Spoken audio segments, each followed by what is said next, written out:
মামলাকারীদের পরস্পর বিরোধী দাবিতে হাতছাড়া হতে পারে চাকরির সুযোগ।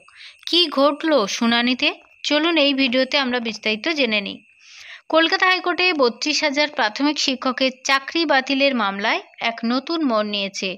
বিচারপতি তপব্রত চক্রবর্তী ডিভিশন বেঞ্চে এই মামলার শুনানি চলছে, যেখানে মামলাকারীদের আইনজীবীদের পরস্পর বিরোধী দাবিতে মামলার ভবিষ্যৎ নিয়ে প্রশ্ন উঠতে শুরু করেছে।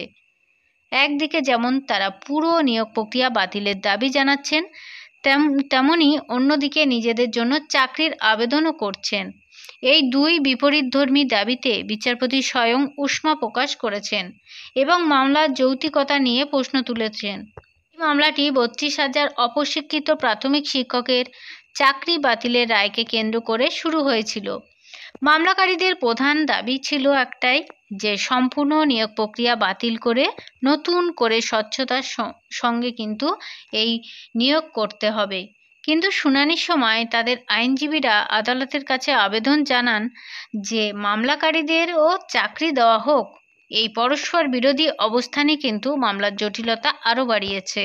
বিচারপতি তপব্রত চক্রবর্তী মামলাকারীদের আইনজীবীদের কাছে জানতে চান তারা আসলে কি চান।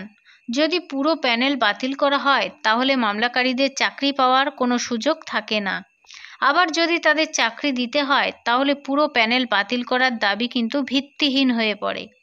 বিচারপতি স্পষ্ট জানান যে এই ধরনের পরস্পর বিরোধী দাবি নিয়ে মামলার শুনানি এগিয়ে যাওয়া কিন্তু কিছুতেই সম্ভব না। বিচারপতি আইনজীবীদের কাছে জানতে চেয়েছেন যে আপনারা কি চান, যে পুরো 32,000 জনের প্যানেল বাতিল হয়ে যাক, নাকি আপনারা নিজেদের জন্য চাকরি চান?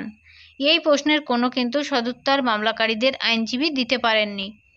প্রায় 1,25,000 টেট উত্তীর্ণ চাকরি প্রার্থীর ভবিষ্যৎ এর সাথে জড়িত, তাই আদালত এমন কোনো পদক্ষেপ নিতে চায় না যে পুরো প্রক্রিয়াকে আবার জটিল করে তুলবে। আইনজীবী এবং বিশেষজ্ঞদের মতে মামলাকারীদের এই পরস্পর বিরোধী অবস্থান তাদের নিজেদের জন্যই ক্ষতিকর হতে পারে। যদি তারা তাদের দাবিতে স্থির না থাকেন তাহলে আদালত তাদের আবেদন খারিজ করে দিতে পারে। সেক্ষেত্রে তাদের চাকরি পাওয়ার স্বপ্ন অধরাই থেকে যাবে। এই মুহূর্তে মামলাকারীদের উচিত তাদের প্রধান দাবি কী তা পরিষ্কার করে আদালতের সামনে তুলে ধরা। যদি তাদের মূল লক্ষ্য চাকরি পাওয়া হয় তাহলে সেই পথেই কিন্তু এগোনো উচিত। অনেক ধন্যবাদ। পরবর্তী আপডেটের জন্য প্লিজ চ্যানেলটাকে সাবস্ক্রাইব করে পাশে থাকবেন। Thank you.